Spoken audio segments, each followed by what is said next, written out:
Hello, I'm Christine Halsey, and today we're going to look at how to use Ohm's Law. Ohm's Law in football.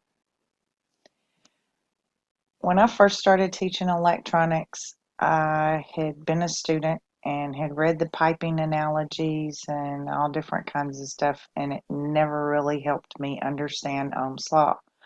So when I started out as a new teacher, I decided I'm going to find an analogy that's easy to understand.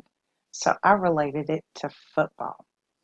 And to me, voltage is like the snap. Nothing is supposed to happen before the snap in football. And with circuits, nothing can happen before we apply the voltage to the circuit. Nothing works without the power on.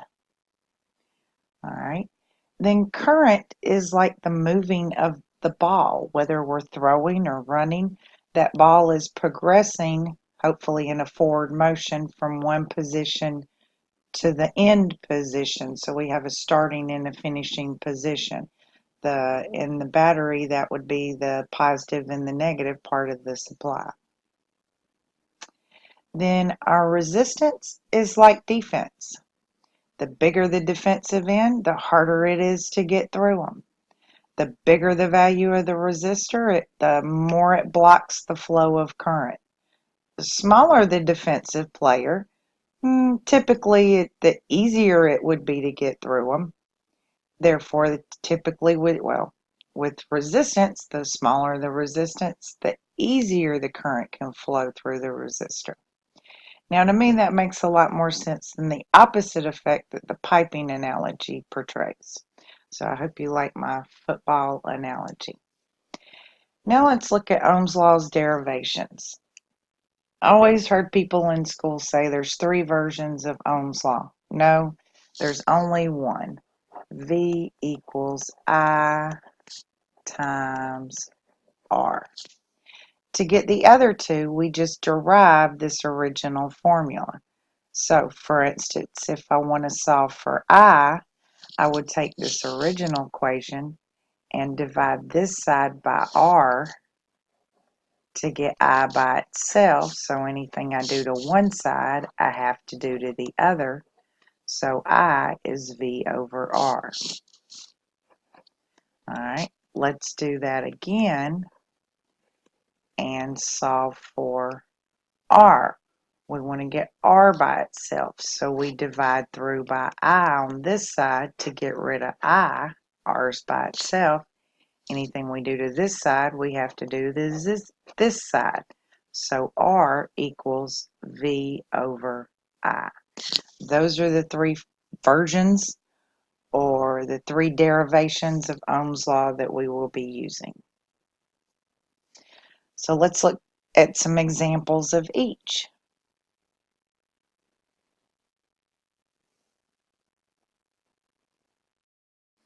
Okay, pulled up my calculator. I'm going to use it here, but we have I is 10 milliamps, R is 800 ohms, and V equals I times R, so V is going to equal 10 milliamps times 800 ohms.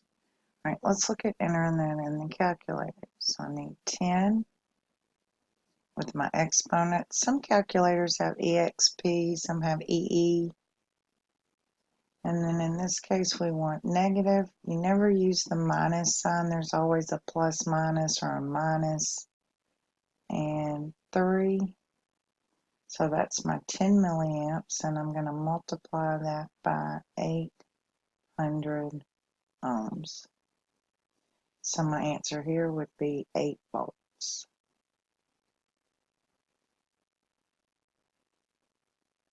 Okay. In our next example, I is 50 microamps. Micro is -6. If you go back and look at your table, R is 10 kiloohms, K is +3.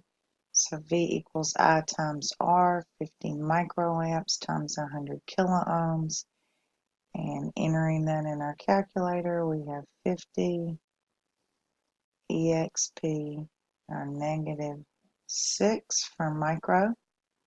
And then we want to multiply that times 100K or 100 EXP 3. And we get 5 volts.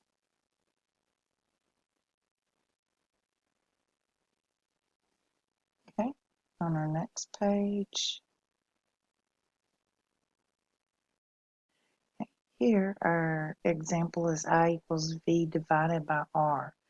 So if we have a V of 10 millivolts, and R is 800 ohms, then I equals V over R. I is going to be 10 millivolts divided by 800 ohms. Now entering that in our calculator, we have 10 exponent negative 3 divided by 800.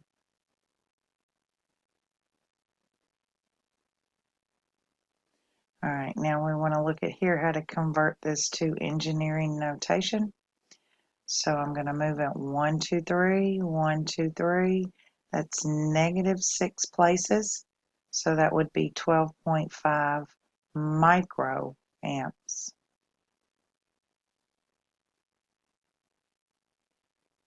Okay, our next example, V is 5 volts. Our resistance is 100 kiloohms. I is V over R. So we have 5 divided by 100K. K is an exponent of 3.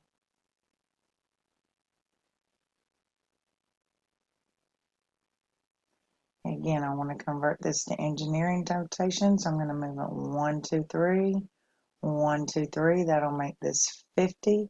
And since we moved it negative 6 places, that's 50 microamps.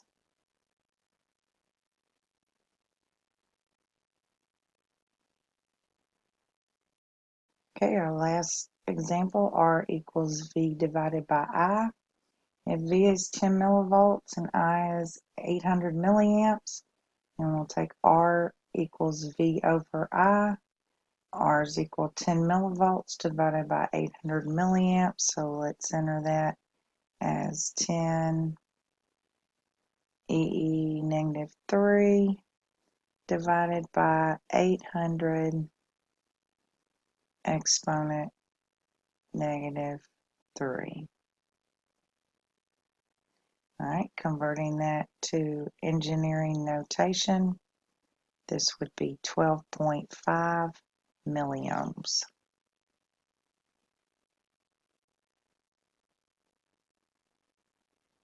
Okay, over here, V is 5 volts. Our current is 200 milliamps. R is voltage over current. So our resistance is 5 volts over 200 milliamps. 5 divided by 200 with an exponent of negative 3. And we have 25 ohms.